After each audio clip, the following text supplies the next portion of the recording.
Good morning friends. 80 शब्द प्रति minute dictation start.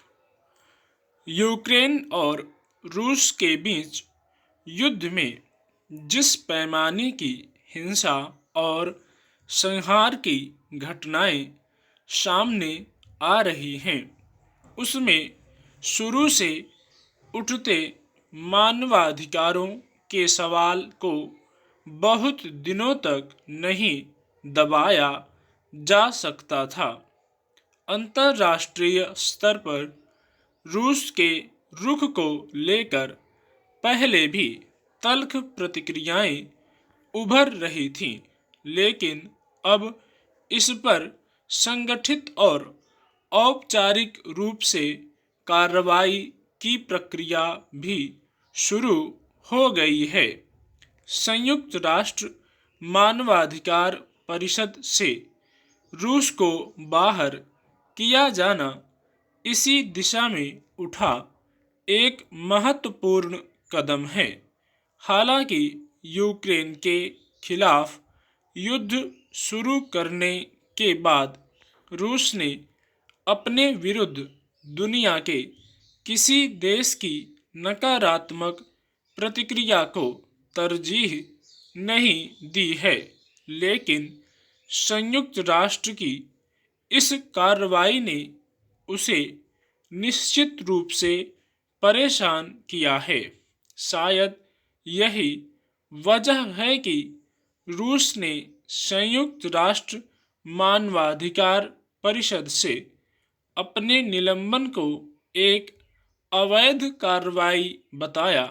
यह अपने आप में एक विचित्र स्थिति है कि एक ओर रूस पर यूक्रेन के खिलाफ युद्ध में बड़े पैमाने पर जान माल और मानवता को नुकसान पहुंचाने और युद्ध अपराध करने के आरोप लग रहे हैं, वहीं संयुक्त राष्ट्र मानवाधिकार परिषद से बाहर किए जाने को वह गलत बता रहा है।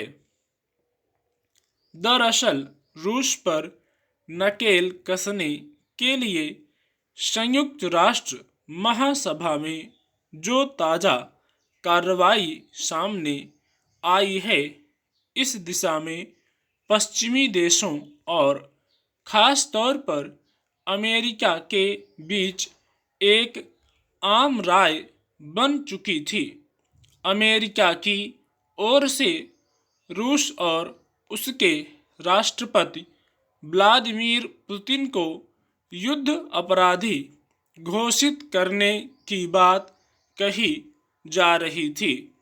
इस बीच हाल में यूक्रेन के बुचा से आई खबरों में व्यापक नरसंहार की बात कही गई और इसके लिए रूस को जिम्मेदार माना गया।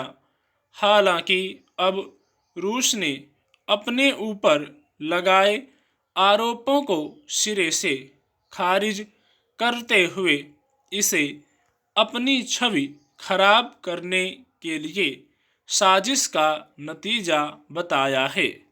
रूस ने बुचा की घटनाओं के लिए जिम्मेदार लोगों को कानून के कटघरे में खड़ा करने के साथ साथ स्वतंत्र और निष्पक्ष जांच कराने की मांग की है।